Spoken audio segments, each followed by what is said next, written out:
Le 20 janvier 2011, cinquantenaire de l'armée nationale du Mali, a été l'occasion réussie de nos forces armées de montrer à la face du monde, dans un impressionnant exercice interarmé, leur niveau de préparation et leur capacité opérationnelle. Là, des démonstrations de culture qui se déroulent ici au niveau du polygone de tir de Kati. Et je rappelle que la première promotion, en tout cas que nous voyons ici, est sortie le 16 avril 2010. Et c'était ici même en présence du chef de l'État, chef suprême des armées. Et ce sont ces éléments qui sont à l'œuvre aujourd'hui.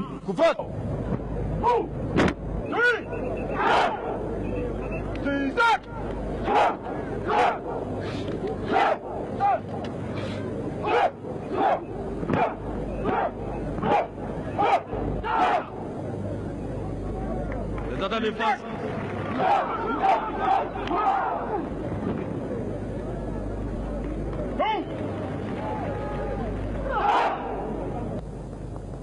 Et là, c'est des exercices de chute.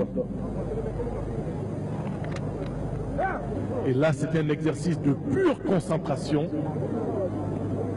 Il faut vraiment des mois, voire des années de pratique pour pouvoir atteindre ce degré de concentration et qui arrive à imperméabiliser le corps pour qu'il ne sente aucune douleur et pour qu'il puisse résister à n'importe quel choc. Il est maintenant concentré à bloc.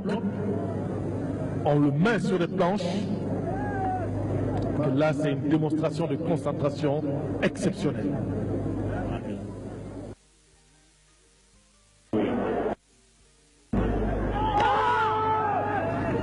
Et vous venez de le voir, un gros morceau de brique cassé sur son ventre à l'aide d'un marteau, et il est là, intact, sans aucune égratignure. Un exercice de concentration de très haut niveau.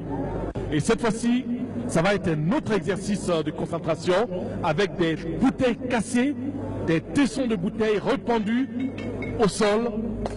Il va se coucher sur ces tessons de bouteilles. Et je vous laisse suivre cet exercice à vous couper le souffle.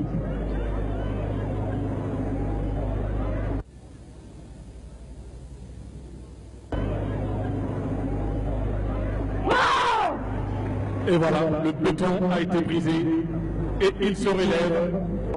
Moment intense de concentration.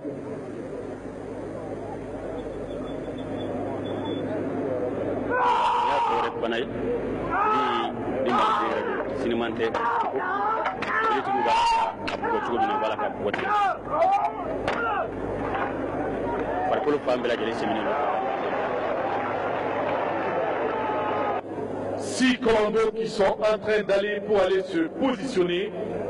Ils ont des PM, des pistolets mitrailleurs et 2 FM. Et ils vont faire des tirs qui vont dévoiler la devise du Mali, un peuple, un but, une foi. Ils ne tirent pas sur la devise, mais ils vont dévoiler, c'est des obstacles qui masquent la devise du Mali et ils vont faire chuter ces obstacles. Et voilà, chaque balle dévoile, fait tomber un obstacle et qui dévoile la devise du Mali, un peuple, un but, une foi. Et aucun tir n'a été raté. Aucun tir n'a été raté. 6 tireurs d'élite pour dévoiler la devise du Mali et le tout se fait à balles réelles. Et voilà, là c'est un groupe renforcé et maintenant vous allez voir, ils sont en train de tirer à balles réelles. Et là c'est vraiment un assaut très puissant qui est donné à une position ennemie. Chacun a une position, ils vont en diagonale, en horizontale, ils vont dans toutes les positions, mais personne n'est touché par, en tout cas, un tir ami, comme on le dit. Et chacun connaît sa position ici. Et ensemble, ils se donnent la main, comme on le dit, c'est l'union qui fait la force pour pouvoir atteindre leur cible. Et dans ce genre d'opération, la difficulté, c'est qu'ils sont nombreux. Et chacun doit faire attention à ceux qui n'arrivent pas à toucher, en tout cas avec ces tirs, un de ses compagnons, puisque cela est extrêmement dangereux, mais c'est ce qu'on appelle des tirs amis. Mais là, ils ont tellement bien assimilé leur leçon qu'ils vont pouvoir aller à l'assaut de l'ennemi. Et vous voyez, il y a le bazooka même qui va être utilisé et disloquer certaines positions marques. Et là, ce sont des tirs réels et ça va faire beaucoup de bruit. Beaucoup de bruit.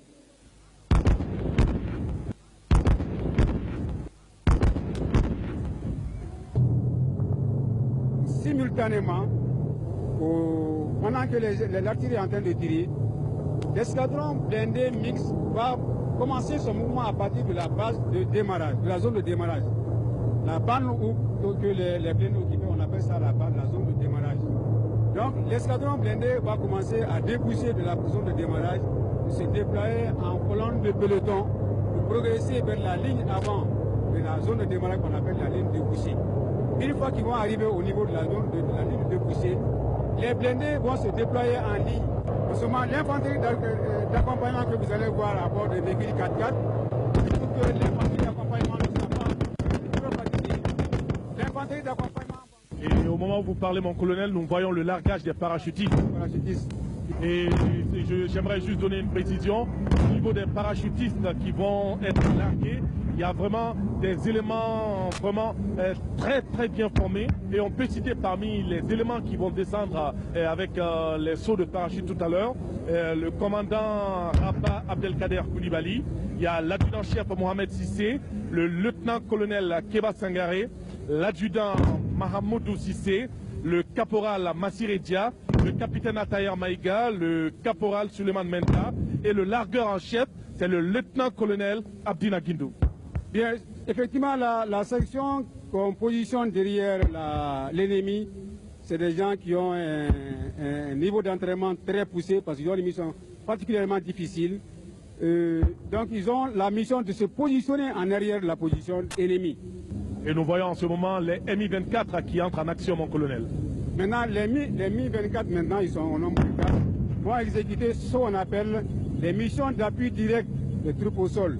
Ils vont faire 2 passages, 2 séries d'attaques sur les positions ennemies. Au terme de la 2e série d'attaques, il y a 2 des hélicos qui vont procéder au posé d'assaut d'un commando qui aura la mission de neutraliser le poste de commandement ennemi.